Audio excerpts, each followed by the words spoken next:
বিসমিল্লাহির রহমানির রহিম। প্রিয় শিক্ষার্থীবৃন্দ, আশা করি তোমরা সবাই ভালো আছো এবং সুস্থ আছো।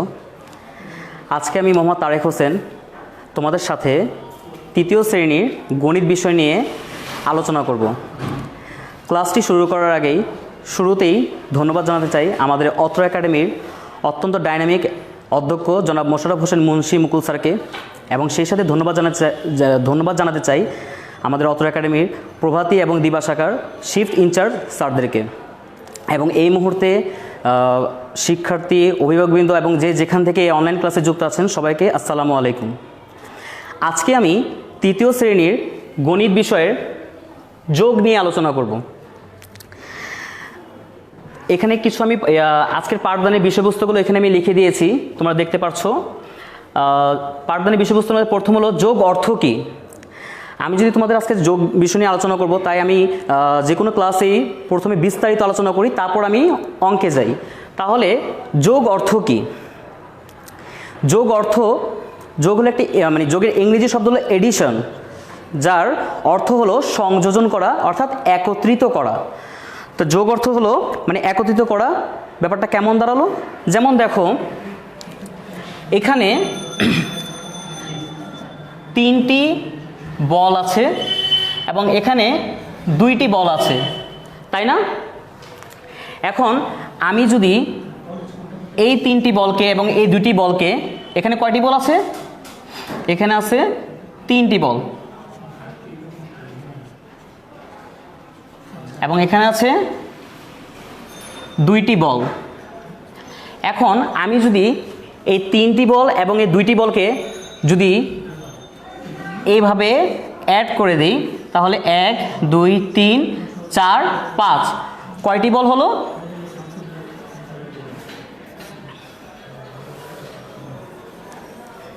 5টি বল হলো। কয়টি? 5টি বল হলো। আচ্ছা, 5টি বল কিভাবে হলো? দেখো, এখানে 3টি বল ছিল আর এখানে 2টি বল ছিল। এই 3টি আর 2টি বলকে যখন আমি একত্রিত করে ফেলেছি 5টি বল, তাহলে এখানে দেখো যোগের অর্থ এখান থেকে দাঁড়ায় যে যদি আমি 2 বা ততোধিক সংখ্যা বলো বা কোনো জিনিস বলো, যখন আমি একত্রিত করে ফেলি এবং একত্রিত করার ফলে আমার সংখ্যাটা কি বৃদ্ধি পায়, অর্থাৎ আমাকে তাহলে যোগের অর্থ দাঁড়ায় একত্রিত করা। তাহলে যোগ অর্থ হলো কি? একত্রিত করা। আশা করি তোমরা বুঝতে পেরেছো। আমি একটু তাও লিখে দিচ্ছি, তোমরা আমার সাথে সাথে লিখো যে যোগ অর্থ কি।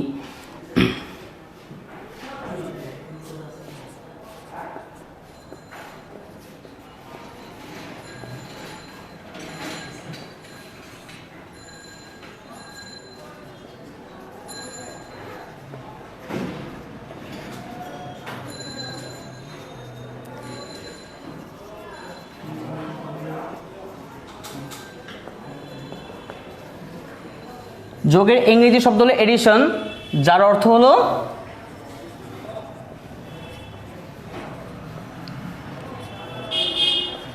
একত্র করা।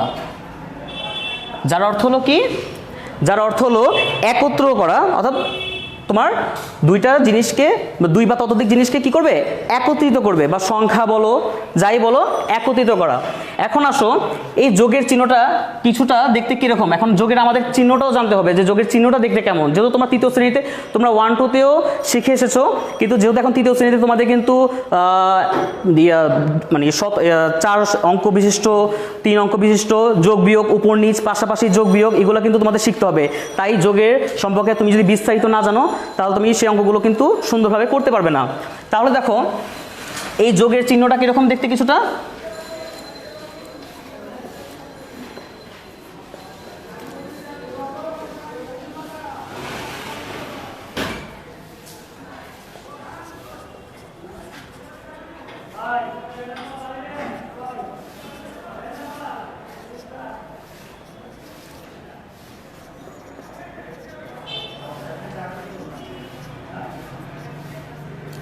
দেখো, এই যোগের চিহ্ন বা প্রতীক দেখতে কিছুটা ক্রুশ চিহ্নের মতো। ক্রুশ চিহ্নটা কিরকম?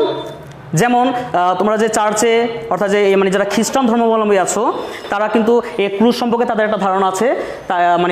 তারা যে চার্চে গেলে তুমি দেখতে পারবা, সেখানে কিন্তু যে ক্রুশ তোমরা দেখতে পারবে। তাহলে এই যোগ চিহ্নটা দেখতে কিছুটা ক্রুশ চিহ্নের মতো। তাহলে তোমরা খাতা তুলে নাও। তাহলে আমরা যোগের অর্থটা বুঝতে পেরেছি যে যোগের অর্থটা, অ্যাকচুয়াল অর্থটা কি, এবং যোগ চিহ্নটা দেখতে কেমন সেটাও আমরা এখন জানতে পেরেছি।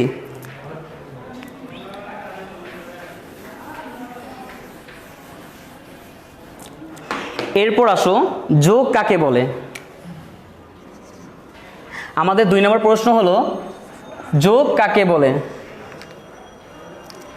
যেহেতু আমি যোগের অর্থটা একটু আগেই ব্যাখ্যা করেছি যে যোগ অর্থ হলো একত্রিত করা অর্থাৎ সংযোজন করা, ঠিক তেমনি যোগের সংজ্ঞাটা তাহলে কি দাঁড়ায়? যোগের সংজ্ঞাটা দাঁড়ায়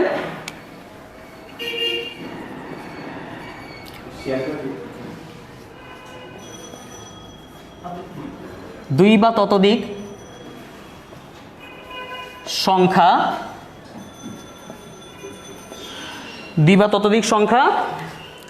একত্র করে একটি সংখ্যায়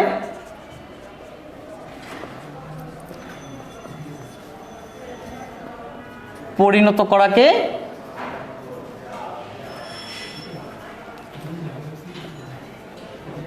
যোগ বলে। অর্থাৎ 2 বা ততোধিক সংখ্যা একত্র করে একটি সংখ্যায় পরিণত করাকে কি বলে? যোগ বলে। তাহলে এ থেকে বোঝা গেল যোগ করার জন্য তোমার কম হলেও 2টি সংখ্যা লাগবে। 2টি সংখ্যা ছাড়া তুমি যোগ করতে পারবে না। একটি সংখ্যা দিয়ে যোগ করা যায় না, কারণ তোমাকে একত্রিত করতে হলে 2 বা তার অধিক সংখ্যা লাগবে। দেখো এখানে তাহলে আমি একটা সংখ্যা লিখি, 2 যোগ 3 সমান সমান কত হলো? 5 হলো। এখান থেকে দেখো 2 বা ততোধিক সংখ্যা একত্র করে, তাহলে আমি 2 আর 3 কি করেছি? যোগ করেছি, একত্র করেছি, করে একটি সংখ্যায় পরিণত করতে হবে। তোমার যে রেজাল্ট আসবে, যে ফলাফলটা আসবে, সেটা একটি সংখ্যায় পরিণত করতে হবে, তাকে কি বলে? যোগ বলে। দেখো আমি 2 আর 3 যোগ করে কত পেয়েছি? 5 পেয়েছি। এখন প্রিয় ছোট্ট বন্ধুরা, এই 2-এরও একটা নাম আছে, 3-এরও একটা নাম আছে, 5-এরও একটা নাম আছে। 2কে আমরা কি বলি? 2কে আমরা যোজ্য বলি। কি বলি? যোজ্য বলি। আর এই যে এখানে দ্বিতীয় যে সংখ্যাটা থাকে সেটাকে আমরা কি বলি? যোজক বলি। কি বলি? যোজক বলি। আর এই যে এখানে সমান সমানের পর যে ফলাফলটা আসে তাকে আমরা কি বলি? যোগফল বলি। কি বলি? যোগফল বলি। তাহলে দেখো আমাদের এই যে 2টি সংখ্যা যোগ করে একটি ফলাফল এসেছে, তাহলে প্রথম সংখ্যাটাকে আমরা কি বলবো? যোজ্য বলবো।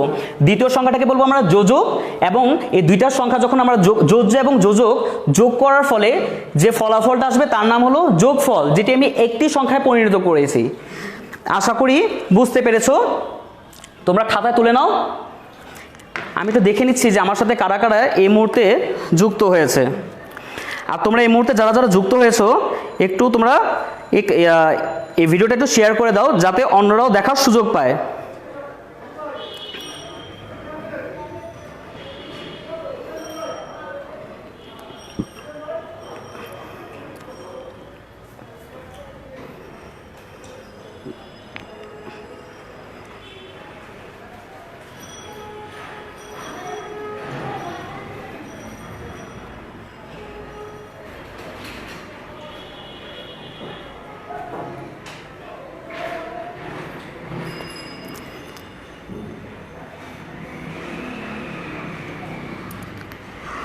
অনেকে যুক্ত হয়েছে।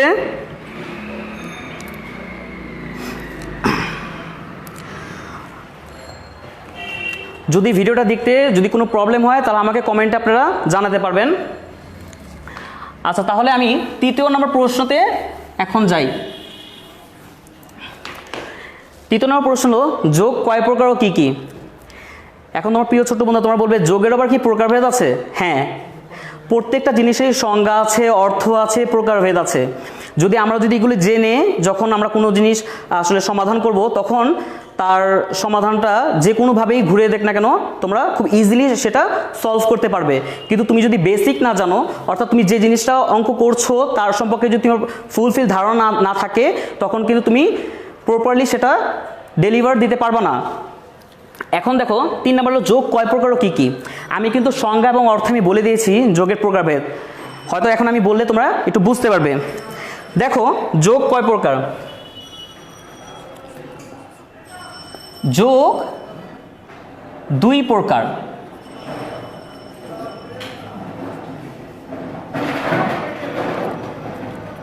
এক নম্বর হলো একত্র করা, আর দুই নম্বর হলো তোমার বাড়ানো বা বৃদ্ধিকরণ।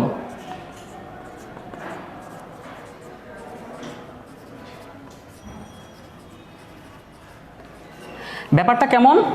আচ্ছা, আমি কিন্তু ফার্স্টে বলেছি যে যোগের অর্থ হলো একত্র করা, কিন্তু দ্বিতীয় নাম্বারটা যে বাড়ানো বা বৃদ্ধিকরণ এটা হয়তো বলিনি, এটা একটু নতুন।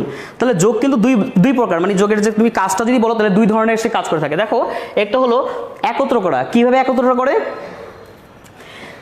দেখো ফার্স্টে আমি ধরো এখানে আমি তোমাদের ফার্স্টে কিন্তু মানে বুঝিয়েছিলাম যে এখানে যেমন 3টা বল আছে আর এখানে 2টা বল আছে, তাহলে এই 3টাকে আর 2টাকে যদি আমি একত্র করি তাহলে জিনিসটা কি হলো? 3 4 5, এই 5টা তাহলে কি হলো? 5টা বল হয়ে গেল, তাই না? তাহলে দেখো এই 3টা 2টা যখন আলাদা ছিল, এই 3টা আর 2টা বলকে যখন আমি একত্র করেছি তখন কিন্তু তারা একসাথে 5টা বল হয়েছে। তাহলে এর থেকে তোমার প্রথম সংজ্ঞাটা বুঝে ফেলেছো যে যোগের অর্থ যে যোগ যে দুই প্রকার, একটা হলো একত্র করা, তাহলে যোগের মানে কাজটা কি? যোগ একত্র করে। কিন্তু দুই নাম্বারটা হলো বাড়ানো বা বৃদ্ধিকরণ। বাড়ানো বা বৃদ্ধিকরণ এটা আবার কেমন? দেখো এই ধরো একটি ডাল, এখানে একটি পাখি,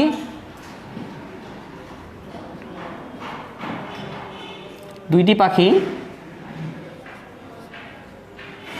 তিনটি পাখি। এখানে ধরো 3টি পাখি বসে আছে এই ডালে। এখন এই ডালে যদি এখন আমি যদি জিজ্ঞেস করি এই ডালটার মধ্যে কয়টি পাখি আছে, তুমি বলবো 3টি পাখি। কয়টি পাখি? 3টি পাখি। এখন এই ডালে যদি আরো 2টি পাখি এসে বসে, এই ডালে যদি আরো 2টি পাখি এসে বসে, এখন আমি যদি তোমাদের জিজ্ঞাসা করি এখন ডালে মোট কতটি পাখি আছে, তুমি কি বলবে? অবশ্যই বলবে যে 5টি পাখি আছে। কয়টি পাখি আছে? 5টি পাখি আছে। তাহলে আমি যদি এখন বলি যে আগে কয়টি পাখি ছিল? 3টি, কিন্তু 2টি পাখি আসার ফলে পাখির সংখ্যা কি বেড়েছে না কমেছে? অবশ্যই কিন্তু 2টি পাখি আসার ফলে কি হয়েছে? বেড়েছে, তাই না? পাখির সংখ্যা কি হয়েছে? আরো বেড়েছে। তাহলে এর মানে কি? যোগ হলো কি? যোগের ফলে সংখ্যা কি? বৃদ্ধি পায়। যোগের ফলে কখনো সংখ্যা কমে না। এর থেকে তোমরা একটা মানে ধারণা পেতে পারো যে যোগের কাজ হলো কি? বৃদ্ধি করানো এবং একত্রিত করা। যোগ কখনো কমাবে না, যোগ কি? বাড়াবে। আশা করি তোমরা যোগের প্রকারভেদটা সম্পর্কেও ধারণা পেয়েছো। এখন আসো যোগের বৈশিষ্ট্য। যোগের কিছু বৈশিষ্ট্য আছে। যোগের বৈশিষ্ট্যগুলো কি কি?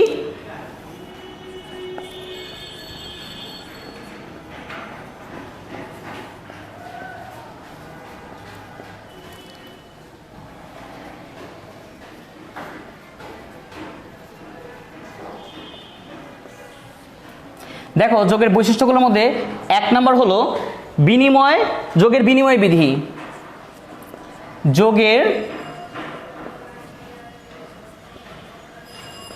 বিনিময় বিধি। যোগের বিনিময় বিধি, যোগের যে বৈশিষ্ট্য আছে তোমরা হয়তো অনেকে জানো, আবার অনেকেই জানো না, কিন্তু তোমার যোগের কিন্তু বৈশিষ্ট্য আছে। এবং যেহেতু তোমার প্রাইমারি লেভেল আছো, তোমাদের 3টি বৈশিষ্ট্য জানা অবশ্যই দরকার যোগের ক্ষেত্রে, যেহেতু তোমরা 3য় শ্রেণীতে এখন মানে পড়ছো। তাহলে যোগের বৈশিষ্ট্যের মধ্যে প্রথম হলো মানে বিনিময় বিধি। বিনিময় বিধিটা কেমন? বিনিময় বিধি হলো যোজ্য ও যোজকের স্থান পরিবর্তন করলেও যোগফলে কোনো পরিবর্তন হয় না। আচ্ছা আমি আগে লিখি, তারপর আমি তোমাদের এটা ব্যাখ্যা দিচ্ছি। যোজ্য এবং যোজকের স্থান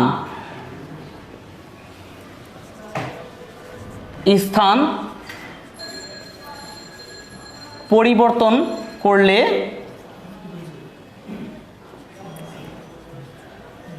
যোগফলের কোনো পরিবর্তন হয় না।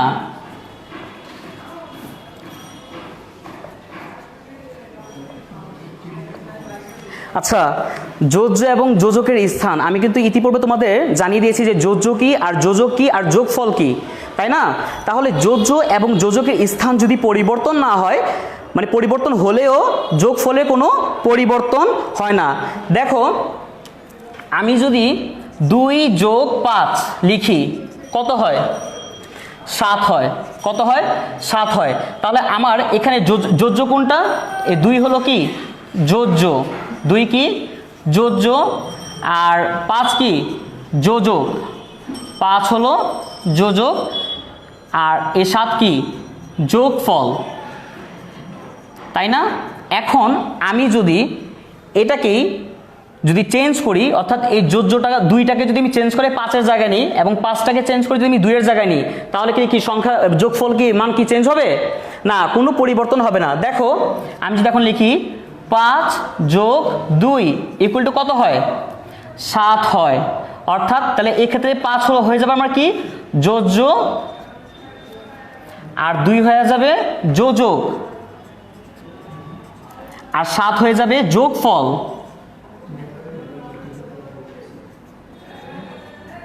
তাহলে দেখো ব্যাপারটা কেমন হলো, যে যখন আমি 2 যোগ 5 লিখেছি তখনও আমার রেজাল্ট আসছে, যোগফল আসছে কত? 7।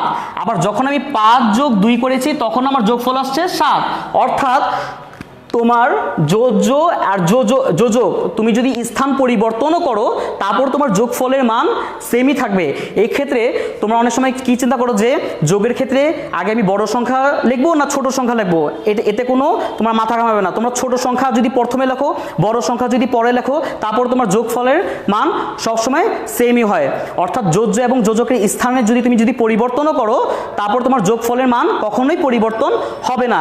এটা হলো তোমার এই বৈশিষ্ট্যের নাম হলো যোগের বিনিময় বিধি। অর্থাৎ বিনিময় মানে তোমার যদি তুমি মানে স্থান পরিবর্তন করলেও যোগফলে কোনো মান পরিবর্তন হবে না। এটা হলো প্রথম বৈশিষ্ট্য যোগের। এরপর আসো দ্বিতীয় নম্বর বৈশিষ্ট্য। দ্বিতীয় নম্বর বৈশিষ্ট্য কি? যোগের সংযোগ বিধি। যোগের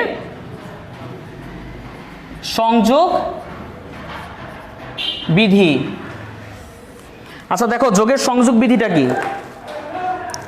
যোগের সংযোগ বিধি হলো যোগের মানে যোজ্য এবং যোজকের যদি ভিন্ন দলভুক্তকরণের ফলে যোগফল পরিবর্তন হয় না। ব্যাপারটা কেমন? অর্থাৎ যোজ্য এবং যোজকের তুমি যদি ভিন্ন দলেও যদি রাখো, তারপর তোমার যোগফলে কোনো পরিবর্তন হবে না। আমি একে লিখি, তারপর আমি বলছি।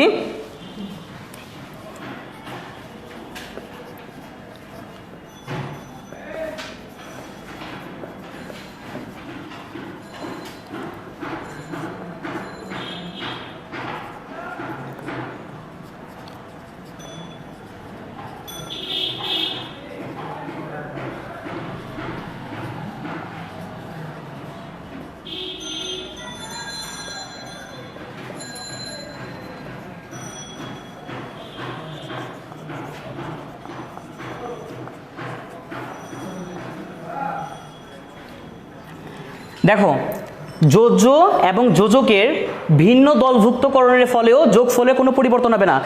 অর্থাৎ তুমি যদি যোজ্য এবং যোজক তুমি যদি ভিন্ন দলেও যদি রাখো, তারপরে তোমার যোগফলে কোনো পরিবর্তন হবে না। অর্থাৎ যোগফল তোমার সেমই হবে। দেখো, আমি একটু তোমাদের একটা উদাহরণ দিয়ে বোঝাচ্ছি। 2 যোগ 3 যোগ 4 সমান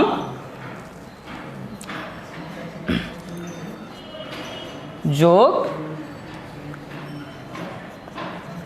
4। দেখো প্রিয় ছোট্ট বন্ধুরা, এখানে আমি 2 যোগ 3 লিখেছি, তারপর কি লিখেছি? যোগ দিয়ে 4 লিখেছি। এবং এখানে আমি কি লিখেছি? 2 লিখেছি, তারপর যোগ 3 যোগ 4 লিখেছি। দেখো আমার ফার্স্টের বক্সে ছিল 2 আর 3, তাই না? এবং দ্বিতীয় বক্স আছে 3 আর 4। তাহলে এর মানে আমি 2টাকে এখানে বাইরে নিয়ে এসে পড়েছি আর 4টাকে ভিতরে নিয়ে এসে পড়েছি। দেখো 3 আর 2 যোগ করলে কত হয়? 3 আর 2 যোগ করলে 5 হয়। 5 আর 4 যোগ করলে কত হয়? 9 হয়। আবার এখানে দেখো 4 আর 3 যোগ করলে কত হয়? 7 হয়। 7 আর 2 যোগ করলে কত হয়? 9 হয়। অর্থাৎ যোগফলের কোনো পরিবর্তন হয়নি। অর্থাৎ তুমি যদি ভিন্ন দলেও যদি এটাকে রাখো, তারপর তোমার যোগফলে কোনো পরিবর্তন হবে না। আমি আরেকটি উদাহরণ দিয়ে তোমাদের দেখাচ্ছি। ধরো আমি এখানে 5 লিখলাম যোগ 3 লিখলাম, তারপর আমি এখানে যোগ দিলাম কত 2, তা কত হলো 5 আর 3 8, 8 আর 2 কত 10। এখন ধরো আমি যদি এখানে 2 লিখি যোগ 5 লিখি এবং 3টাকে যদি আমি বাইরে নিয়ে নিই, অর্থাৎ ভালো করে দেখো আমি 2টাকে কি করেছি ভিতরে নিয়ে নিয়েছি আর 3টাকে বাইরে নিয়ে নিয়েছি। অর্থাৎ আমি যদি দল এই যে ব্র্যাকেটে আমি যে দলটা একে এই জোড়ার থেকে যদি আমি যদি আলাদাও করে ফেলি, তারপর তোমার দেখো যোগফল সেমই আসবে। 5 আর 2 7, 7 আর 3 কত 10। অর্থাৎ যোগফল কোনো পরিবর্তন হবে না। তুমি মানে অর্থাৎ ভিন্ন দলভুক্তকরণের ফলেও যোগফলের কোনো পরিবর্তন হয় না।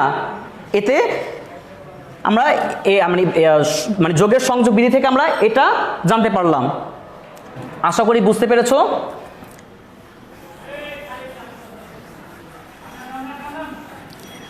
আর আরেকটা হলো সর্বশেষ বৈশিষ্ট্য হলো যোগের অস্তিত্বশীল বিধি।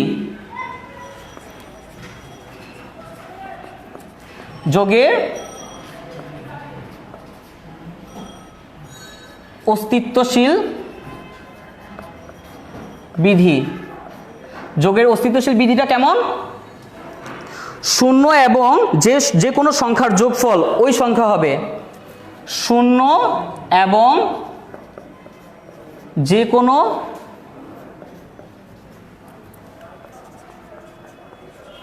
সংখ্যার যোগফল ওই সংখ্যাই হবে। দেখো ব্যাপারটা কিরকম, যদি তুমি ধরো 2 যোগ 0 দাও তাহলে কত হবে?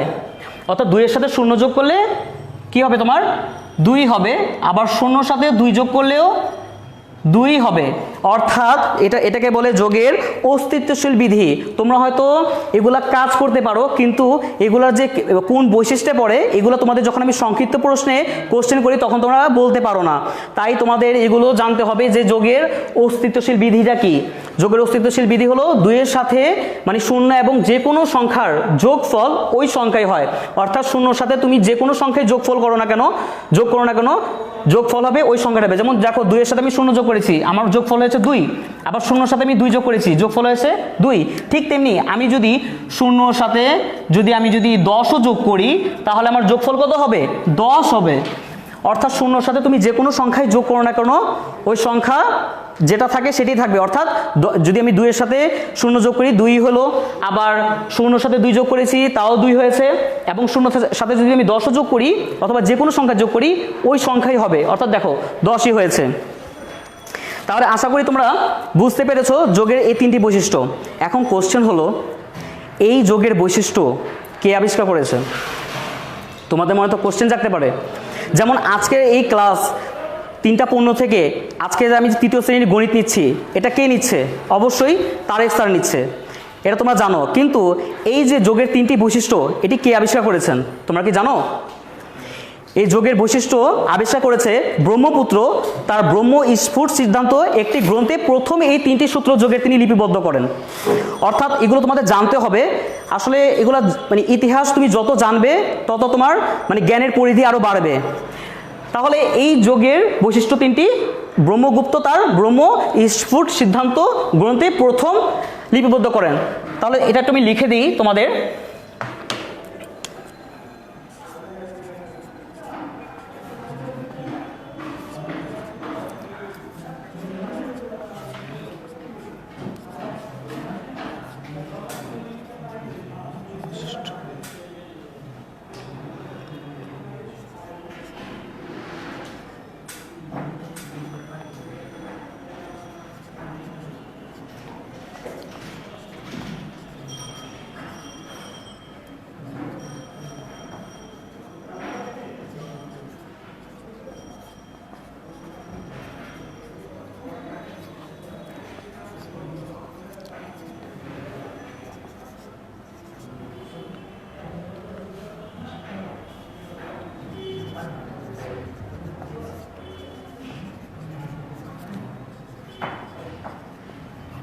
তাহলে দেখো যোগের 3টি বৈশিষ্ট্য ব্রহ্মগুপ্ত তার ব্রহ্ম স্ফুট সিদ্ধান্ত গ্রন্থে প্রথম কি তার এই মানে ব্রহ্ম স্ফুট সিদ্ধান্ত গ্রন্থে প্রথম লিপিবদ্ধ করেন। তোমরা এটা একটু খাতা লিখে নাও। তাহলে আশা করি আমাদের এই যোগের বৈশিষ্ট্যগুলো তুমি যদি জানো তাহলে তোমার যোগ করতে অনেকটাই ইজি হবে।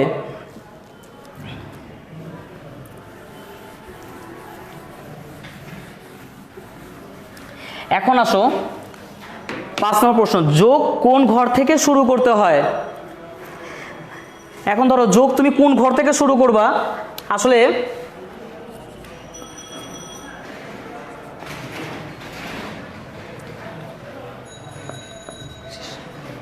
আচ্ছা দেখো, এটা হলো এখানে আমি 43 লিখেছি, এখানে আমি 25 লিখেছি, তাই না?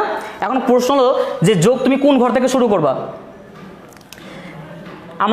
তোমরা তো ক্লাস 2-তে হয়তো পড়েছো এবং 3-তেও তোমাদের আছে, তোমরা মনে হয় একক, দশক, শতক, হাজার, অযুত, লক্ষ, নিযুত, কোটি এগুলো তো শিখেছো। তাহলে তুমি যোগটা কোন ঘর থেকে শুরু করবে? অবশ্যই যোগ তুমি একক স্থানীয় ঘর থেকে শুরু করবে, অর্থাৎ এখান থেকে শুরু করবে। তাহলে দেখো 5 আর 3 কত হলো? 8। তারপর আসবে দশকের স্থানে 2 আর 4 কত হলো? 6, তাই না? আচ্ছা, এখন তোমাদের আমি একটু প্রবলেমগুলো দেখি, তোমরা যে প্রবলেমগুলো ফেস করো। যেমন আমি 43 লিখেছি, 25 লিখেছি। এখন তুমি কোনো কারণে হয়তো ভুলবশত তুমি দশক স্থানীয় ঘর থেকে শুরু করলে, যেমন 2 আর এখানে নিলে আবার একক স্থানীয় 3, তাহলে 3 আর 2 কত হলো? 5 হলো। এবং এরপর তুমি আবার 5 আর 4 কত হলো? 9 হলো। এখন বলো তো সঠিক কোনটা? সঠিক অবশ্যই এটা, এবং এটা হলো তোমার ভুল, কারণ তোমাকে অবশ্যই যোগের ক্ষেত্রে একক স্থানীয় থেকে শুরু করতে হবে, অর্থাৎ একক স্থানীয় এবং একক স্থানীয় যোগ করতে হবে, তারপর দশক স্থানীয় এবং দশক স্থানীয় মানের সাথে যোগ করতে হবে। কিন্তু তুমি যদি একক স্থানীয় মানের সাথে দশক স্থানীয় মান অথবা দশক স্থানীয় মানের সাথে একক স্থানীয় মানে যদি তুমি যোগ করো, তাহলে কিন্তু তোমার যোগফলটা সঠিক আসবে না। তাহলে যোগ অর্থাৎ তাহলে আমার 5 নম্বর প্রশ্নে যেটা হলো যোগ কোন ঘর থেকে শুরু করতে হয়, যোগ অবশ্যই একক স্থানীয় ঘর থেকে শুরু করতে হয়।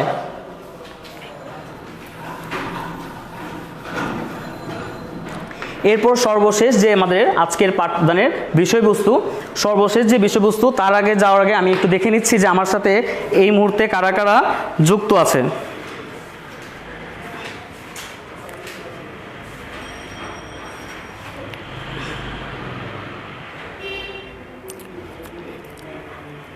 আচ্ছা, একটু ঘোলা দেখাচ্ছে, আসলে একটু নেটওয়ার্কের প্রবলেমের কারণে অনেক সময় একটু ঘোলা দেখায়।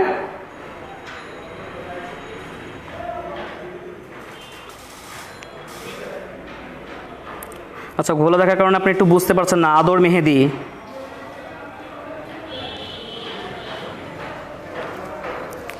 আচ্ছা, অনেকেই যুক্ত আছে, সবাইকে অসংখ্য ধন্যবাদ এতক্ষণ আমাদের সাথে থাকার জন্য, আসলে ধৈর্য সহকারে। সর্বশেষ যে প্রশ্ন, যোগের ক্ষেত্রে কোনো ঘরের হাতের সংখ্যা বাম পাশের অঙ্কের সাথে কি করতে হবে?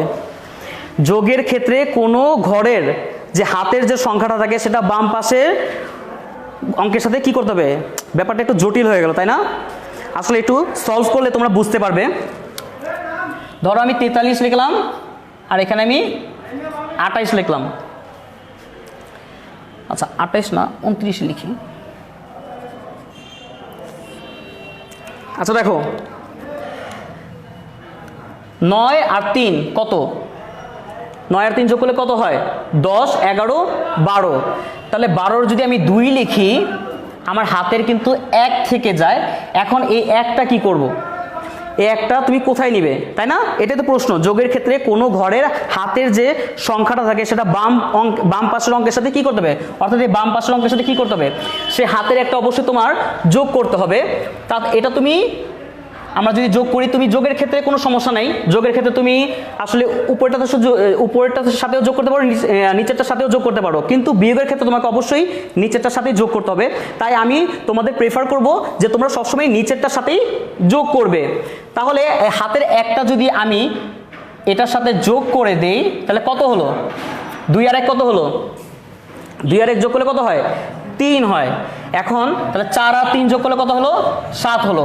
অর্থাৎ হাতের যে 1টা থাকে এটা সবসময় তুমি কি করবা? নিচেরটার সাথে, বাম পাশের যে অঙ্কটা থাকে সেটা নিচেরটার সাথে যোগ করে দিবে, তারপর উপরের সাথে এই যোগফলটা আবার যোগ করে দিবে। আমি আবার বলছি, 9 আর 3 যোগ করলে কত হয়? 12 হয়। হাতে থাকে 1, সেই একটা তুমি 2 এর সাথে যোগ করে দেবে। 2 আর 1 কত হলো 3, 4 আর 3 7। আশা করি তোমরা বুঝতে পেরেছো। এই যোগ সম্পর্কে অনেক বিস্তারিত আলোচনা করেছি। আজকের এই পাঠদানের বিষয়বস্তু থেকে তুমি যোগ সম্পর্কে যে ধারণা পেয়েছো, এরপর তুমি আসলে উপর নিচ যোগ এবং পাশাপাশি যোগ, তোমরা যেটা ভুল করো প্রায়, তোমরা পাশাপাশি যোগটাও তোমরা উপর নিচ করেই করো, এটা কিন্তু ঠিক না। কারণ তোমার যদি উপর নিচই করা থাকতো তাহলে কিন্তু বইতে পাশাপাশি আর যোগ দিত না। পাশাপাশি যোগ করার নিয়ম আলাদা এবং উপর নিচ যোগ করার নিয়মও কিন্তু ঠিক আলাদা। তাহলে নেক্সটে আমি তোমাদের পাশাপাশি যোগ কীভাবে করতে হয় এবং উপর নিচ যোগ করতে কীভাবে করতে হয় এবং বিভিন্ন ধরনের যে গাণিতিক সমস্যাগুলো আছে সেগুলো আমি সলভ করাবো। তাহলে আজকের জন্য এতটুকুই। সবাই ভালো থাকবে এবং সুস্থ থাকবে। আসসালামু আলাইকুম।